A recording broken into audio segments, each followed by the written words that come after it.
Join Alex and I as we venture up to Arkansas to chase the ever-growing snow goose population.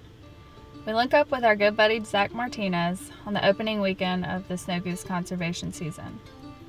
The first day we get up there, of course, the Arctic blast hits Arkansas. So the crazy weather change, we decided to change up the plans, use the first day to scout and see what the birds are going to do.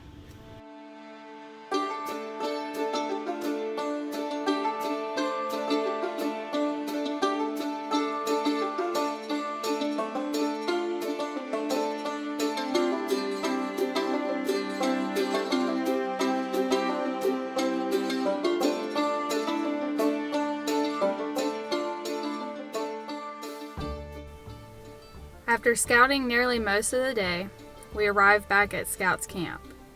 His camp backs right up against the Arkansas River, and this is the first time seeing the lodge all the guys talked about. And boy, did it not disappoint. I had to walk around and check all the big, beautiful mounts of ducks and other big game animals. Scout was nice enough to prepare the whole crew a deer steak dinner. Like a Southerner says, good food and good company are two of the life's simplest yet grateful pleasures. This motherfucker right here. That's my koozie. My big beer too. Fuck me. Yeah, that's mine. Here, I got you. Oh, this is what it's gonna sound like in the morning. Dear Lord, thank you for having us here today, us making it safe, and watching over us and our families and friends, and keep an eye on this country, keep it rolling in the right direction. Lord knows we need it, and keep an eye on us tomorrow morning. Amen. Amen. Amen. With how bad they were projecting the weather to be in the morning time, with the roads being severely iced over, we decided to get up at like 1 o'clock in the morning, head to the field. And it's a good thing we did. With the amount of frozen ground was on the field, it was nearly impossible to put the stakes in for the full bodies and the silhouettes and the socks. Man, we had to work for every little decoy to get it in the ground.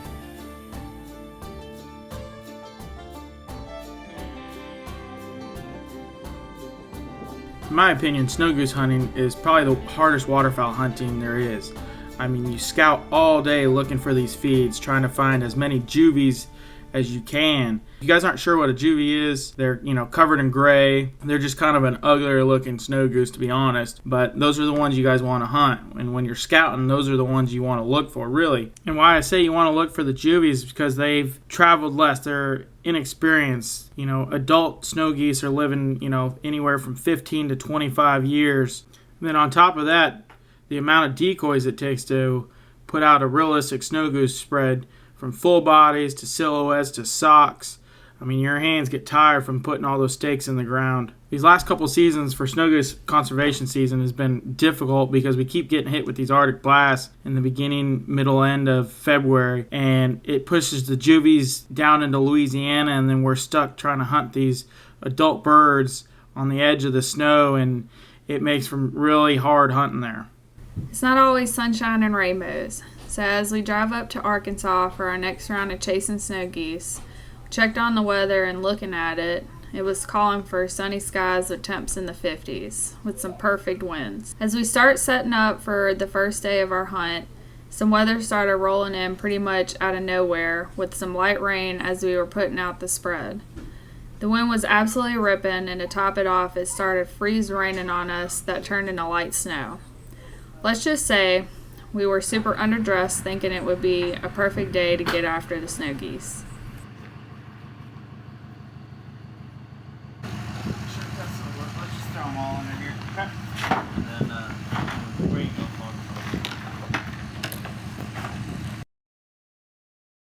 One of my favorite ways to hunt snow geese is laying in the decoys in all whites. On this particular hunt, we put the full bodies all around where we'd be laying, and then we use the socks and silhouettes as filler decoys to give that extra motion due to the amount of wind we had, as well as making it look like a nice feed. If you've never had the chance to hunt snows laying in the decoys, it's a must-do. There isn't a bigger thrill in this world than having a massive flock of snows trying to land on your face.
there, right here, right here.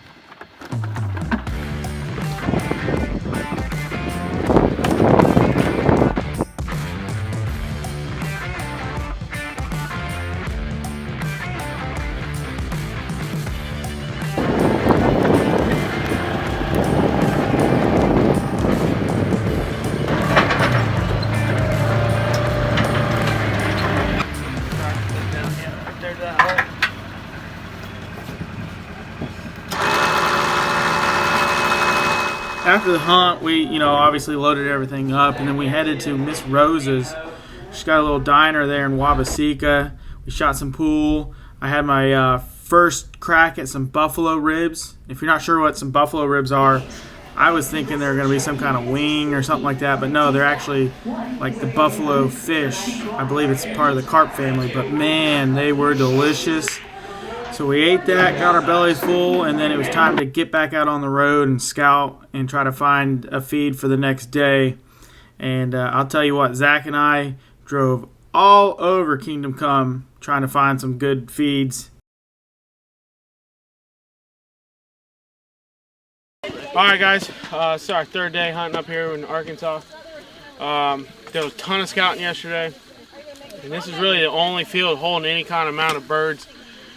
We estimated about 50,000, and there's already probably 25, 30,000 on water. And there's little to no wind, really sunny.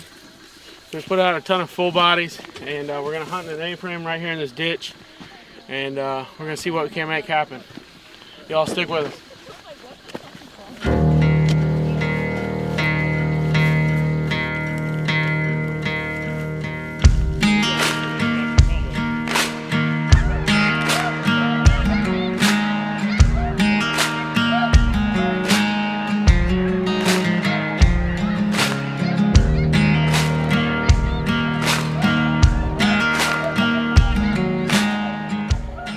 So the worst thing you can have is absolutely no wind when you're hunting waterfowl, because then they have the option to land wherever they want to. They have more time to look over the decoys, and that's exactly what was going on here. The snows would start spinning, and they'd start looking, and some would land behind us, some would land in front of us, off to the left, off to the right. They were just going every which way.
It's always a bittersweet feeling picking up the decoys knowing this was our last hunt for the season.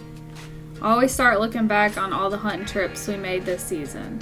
The amount of time and gas used scouting, to early morning gas station stops we've come to love, to staying up late, making sure all the camera gear is charged and ready to go for next day, then turning around and waking up at sometime 1 to 2 in the morning. It truly is a challenging thing to hunt waterfowl the way we do, but Alex and I wouldn't change it for anything. It's what we love to do.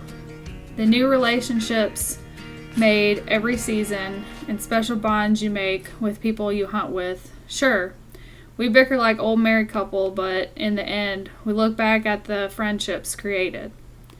As always, a special thanks goes out to Zach, Shane, Ty, and Scout for allowing Alex and I to tag along and hunt some snow geese this spring. We would also like to give a special thanks to all our friends and family that help us make this crazy life happen.